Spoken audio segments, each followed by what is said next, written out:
Svolta nell'efferato omicidio di Vincenza Saracino a Treviso, arrestato in Venezuela il presunto killer, un 32enne vicino di casa della vittima. L'origine screzi, i rancori, l'accusa che si fosse intromessa nelle questioni di famiglia. La procura dice uccisa per futili motivi. Parla l'avvocato Luigi Fadalti, legale della famiglia della vittima. Non vogliono vendetta, dice, ma chiedono giustizia. A parlare anche Marica, amica della cinquantenne uccisa a Treviso. Spero che ora si faccia giustizia, anche senza, non tornerà più. Ma sono in tanti tra Canizzano e Preganziola a chiedere che il presunto killer paghi per quello che ha fatto. Era un ragazzo davvero speciale, sembra impossibile. Lo strazio di San Biagio di Callalta per la morte di Nicola Pillon, 32 anni, fatale, un incidente in moto avvenuto nel fine settimana in Umbria. Ricoverato in gravissime condizioni nell'ospedale di Treviso un anziano di 80 anni travolto a San Demiano dal suo stesso trattore da cui era sceso, lasciando però inavvertitamente in folle. Truffa ai danni dello Stato, la Guardia di Finanza denuncia un medico dell'ULSS 2 che svolgeva senza autorizzazione la libera professione, in particolare visite per la patente. Elezioni provinciali, la Lega rivendica il fatto di essere il primo partito della Marca, Fratelli d'Italia però con l'apertura ai civici è raddoppiata, tengono Forza Italia e PD. In Consiglio Comunale a Treviso, consegnate dal sindaco le chiavi della città, le campionesse olimpiche nella spada a squadre tesserate con la scherma Treviso. Telespettatori di Antena 3, buonasera e ben ritrovati. Il telegiornale di Treviso, questi dunque i titoli, c'è molta cronaca in primo piano come avete sentito. Iniziamo però come sempre, come ogni lunedì e ogni martedì, rilanciando meglio il sondaggio che avrà il suo esito poi questa sera. Parliamo del referendum sulla cittadinanza. Ha raggiunto quota 500.000 di firme la proposta di referendum di Più Europa, sostenuta anche da numerose associazioni, per dimezzare da 10 a 5 gli anni di residenza legale, ovviamente in Italia, per chiedere la cittadinanza, che una volta ottenuta sarebbe automaticamente trasmessa anche ai figli, un tema che da tempo anima il dibattito. Allora vi chiediamo, con il sondaggio che dovremo vedere in onda, accorciare i tempi per chiedere la cittadinanza, sì, 0422 162 6691, oppure no, 0422 162 6690. Come sempre la chiamata è gratuita, potete continuare a chiamare anche dopo il telegiornale e anche all'inizio della prima parte di Ring dalle 21, poi ci sarà l'esito, è uno dei temi di cui parleremo, non l'unico, dalle 21 a Ring. E allora iniziamo con la cronaca, e la cronaca ci porta a parlare della svolta nelle indagini sull'efferato omicidio di Vincenza Saracino a Treviso, perché è stato arrestato in Venezuela il killer. Il presunto killer è il suo vicino di casa. A 3 mesi dall'efferato omicidio di Vincenza Saracino è stato arrestato il presunto killer. L'Interpol lo ha trovato a casa del nonno a Maracay, nello stato di Aragua, in Venezuela. Si tratta di Luigi Nasato Fazio, 32 anni, nato in Venezuela ma originario del Veneto. Il blitz è scattato nelle ore scorse e accusato di omicidio volontario aggravato dai futili motivi. Per quello che siamo riusciti a ricostruire nella fase dell'indagine, i motivi del rancore che questo soggetto nutriva nei confronti di Vincenza erano decisamente futili e assolutamente sproporzionati all'omicidio. L'assassino era il vicino di casa della vittima, una persona problematica che per alcuni anni è vissuto proprio accanto a Vincenza e alla sua famiglia. Ha abitato con i genitori del fratello al piano superiore. Almeno in 2 occasioni in quella casa erano arrivate le forze dell'ordine per litigi violenti. Lui era stato aggressivo nei confronti del fratello. Una volta era stata presente all'aggressione anche Vincenza, che aveva tentato di calmare gli animi. Poi la famiglia del killer si era trasferita in Spagna per lavoro e Luigi Nasato era rimasto in quell'abitazione fino al 1° luglio, giorno in cui il killer ha acquistato un biglietto per il Venezuela, ha effettuato il trasloco ed è andato a dormire a casa di alcuni cugini a Vedelago.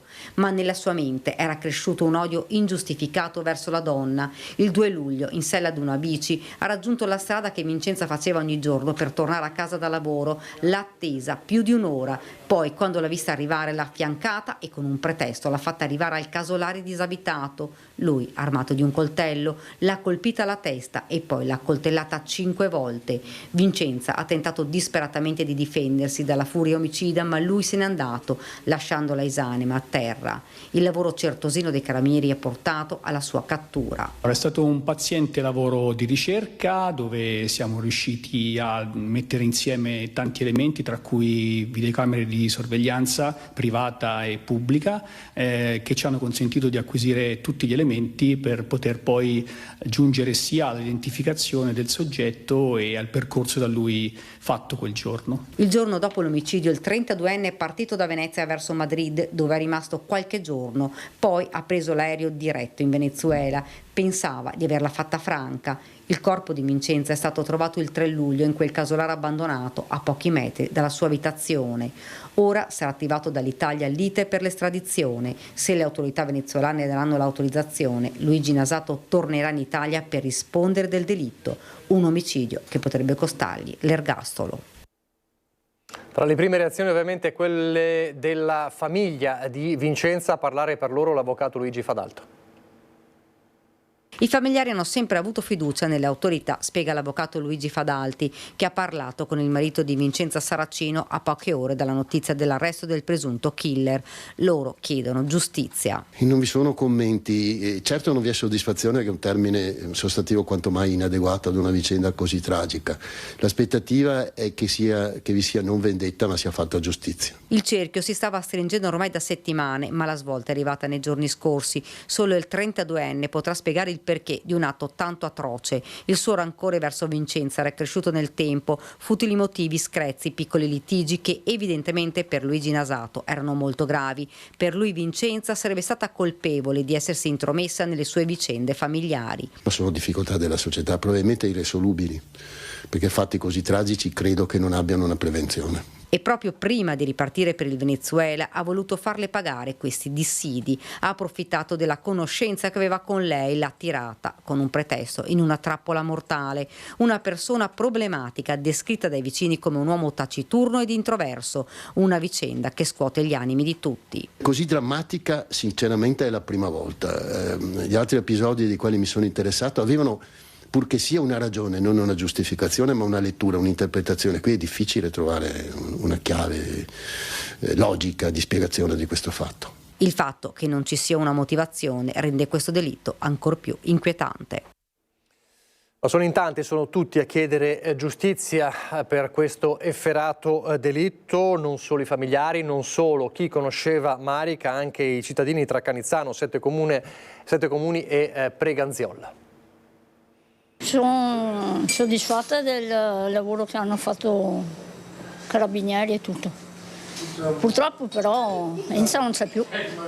Marica De Piccoli è stata una delle amiche più care di Vincenza Saracino, la cinquantenne che quasi ogni giorno faceva tappa qui alla trattoria La Perla, 7 comuni, per un pacchetto di sigarette e un caffè, nel tragitto tra l'abitazione di Canizzano e il lavoro nel sexy shop del marito a Preganziol. Con Marica, tra una parola e l'altra, Enza, così la chiamavano tutti, mai aveva fatto cenno a quel vicino di casa, diventato poi, secondo gli inquirenti, il suo killer. Non mi ha mai parlato di queste cose qua lei. Questo fatto qua non... Quindi probabilmente non dava neanche tanta importanza. Esatto, credo che fosse stato magari un classico vicino che parli così, ma non vai a pensare che questo possa fare una cosa del genere. Devo ancora iniziare a rendermi conto che questo fatto qua mi ha colpito abbastanza. Chi più, chi meno, in tanti conoscevano Vincenza e le sue abitudini. Le notizie delle ultime ore lasciano attoniti. Scherzavamo, passava, c'erano le battute classiche del classico comportarsi da veneto. Il richiamo, bella la bicicletta, eccetera. È stato un fatto gravissimo. La giustizia che faccia il suo corso come deve essere effettivamente. Stessa parola come ha detto lui, non aveva nient'altro da dire. Che venga fatta giustizia. Sì, da 0 a 10. Qui che serve? Una manciata di chilometri divide 7 comuni dall'Iperlando sul Terraglio. Anche qui Enza era un volto noto e ben voluto, molto più defilato il suo presunto assassino, l'italo-venezuelano Luigi Nasato. Sempre col sorriso, sempre educato e gentile, ecco. Mentre lui, ecco, questo soggetto si vedeva poco, infatti tutti quanti. Questo soggetto, ti dico, in giro io l'ho visto relativamente poco, ecco. Qua quasi mai visto, se non di sfuggita qualche volta, in giro per di qua, probabilmente magari perché veniva qua in zona a fare la spesa o quant'altro, ecco. E che adesso sia giusto che chi ha fatto questo gesto paghi e risponda delle sue azioni, ecco, giustamente. risponda di quello che ha fatto lui. Giustizia ora è il termine più ricorrente. E adesso spero che le autorità portino questo personaggio a Treviso per il processo, per le cose che va, e soprattutto l'ergastolo a vita. Punto. Che venga fatta giustizia e basta quello. Che venga fatta. Si è chiuso insomma un cerchio su questa vicenda che aveva allarmato molte persone e scioccato la comunità, come si è invece chiusa la notte stessa del delitto, il cerchio sulla terribile vicenda di Giacomo Gobbato ucciso a Mestre, e la notte stessa ci fu l'arresto del responsabile. Dopo le 10.000 persone in corteo sabato a Mestre, oggi a Jesolo i funerali.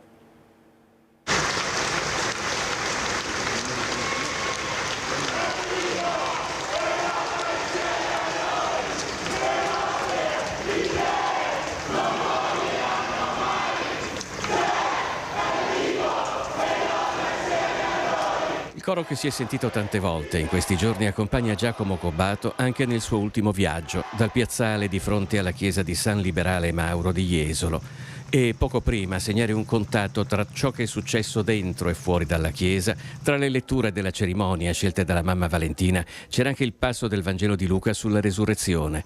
Perché cercate tra i morti colui che è vivo? Un passaggio sottolineato da Monsignor Moraglia. Giacomo appartiene al mondo della risurrezione. 15 anni fa, in questa chiesa, Giacomo Gobbato ha ricevuto la cresima da Francesco Moraglia. Oggi il patriarca di Venezia ha celebrato il suo funerale. Una morte arrivata con una coltellata in Corso del Popolo a Mestre mentre salvava una donna da un borseggio assieme all'amico Sebastiano. Un gesto di coraggio e amore è stato definito durante la cerimonia. Non è giusto limitare una persona ad un unico gesto, ha detto poi Moraglia, ma è vero anche che ci sono gesti che sono come il sigillo di tutta un'esistenza. Quello che ha compiuto Giacomo è uno di quei gesti che rimane e che rimarrà. A Jesolo e Venezia è lutto cittadino. In chiesa e fuori ci sono centinaia di persone. La bara è stata coperta da un drappo granata con il disegno di un gabbiano color oro. C'è anche un giubbetto salvagente arancione a ricordare il lavoro delle ONLUS che soccorrono i migranti nel Mediterraneo, a cui saranno destinate le offerte del funerale. Il sacrificio estremo di Giacomo ha destato un'enorme impressione a Mestre, dove 10.000 persone hanno sfilato per ricordarlo. Giacomo ha lasciato un'eredità preziosa. Sta ora a chi è rimasto farne tesoro.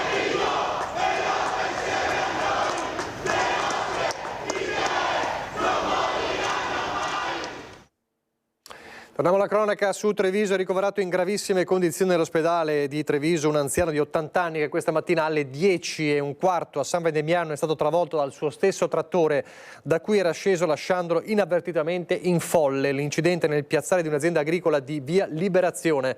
Immediato l'allarme ai soccorritori, l'uomo è stato trasportato in elicottero all'ospedale e ricoverato sul posto anche i carabinieri che hanno messo sotto sequestro il mezzo. E a San Biagio di Callalta c'è lo strazio di una comunità per la morte di Nicola Pillone, il 32enne morto in uno schianto avvenuto nel fine settimana in Umbria. Era un ragazzo davvero speciale, dicono, sembra impossibile. Quando era piccolo è un bravo ragazzo, questo posso solo dirlo.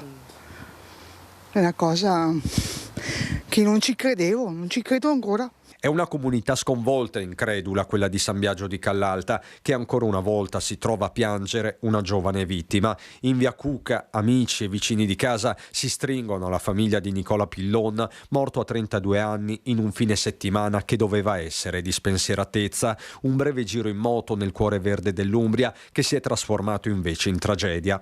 Il 32enne era in sella alla sua moto quando, dopo aver superato un camion, avrebbe impattato contro un'auto in fase di immissione da una strada laterale, questo almeno secondo una prima ricostruzione. Su un'altra moto, poco più avanti, si trovava il cugino. L'incidente nella serata di venerdì nel territorio di Perugia, su Cavrier e San Biagio, poco dopo è calato il gelo. Nicola lo conoscevano tutti, appassionato del Treviso Basket, di Inter e delle canzoni di Vasco Rossi, sempre attivo anche per la comunità. Si abbatte un altro lutto importante e soprattutto giovane, in una maniera tragica come è stato l'incidente di Nicola, e vorrei dire in una persona anche speciale, senza voler osannare o mettere sugli altari nessuno, ma certamente Nicola era un ragazzo speciale per molti versi. Io ho sempre trovato in Nicola innanzitutto un animo buono e disponibile.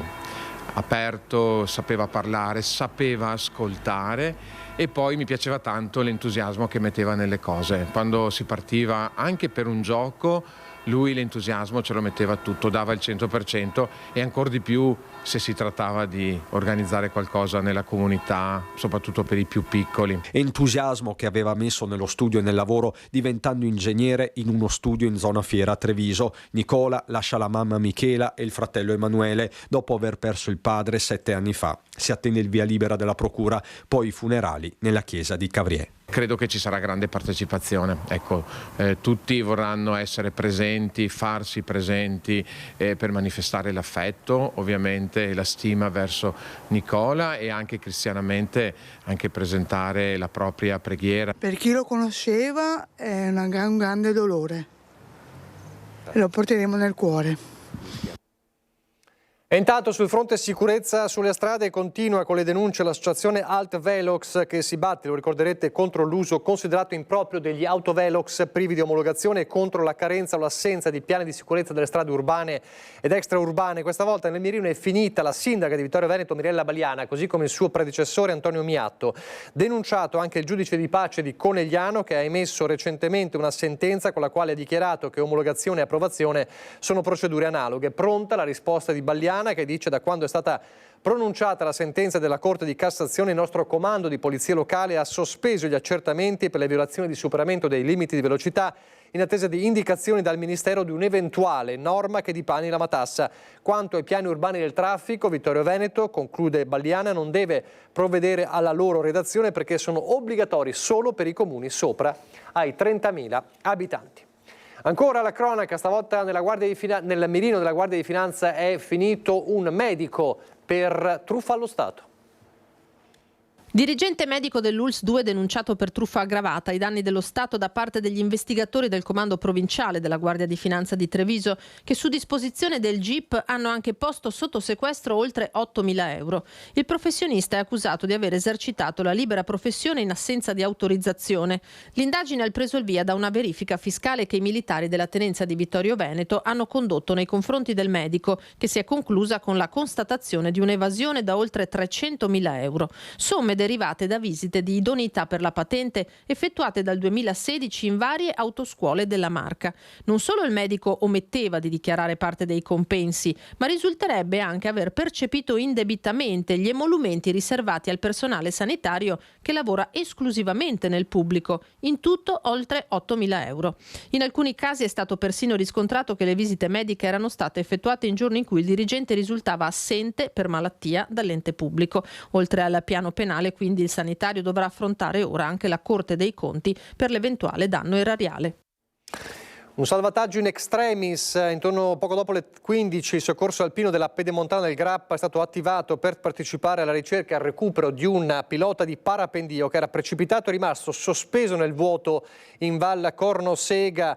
L'uomo, la vela era rimasta bloccata tra dei cespugli mentre il pilota, pensate, era una quindicina di metri più in basso, penzolante nel vuoto su un salto di 40 metri. È stato fortunatamente recuperato e salvato dal soccorso alpino della Pedemontana del Grappa.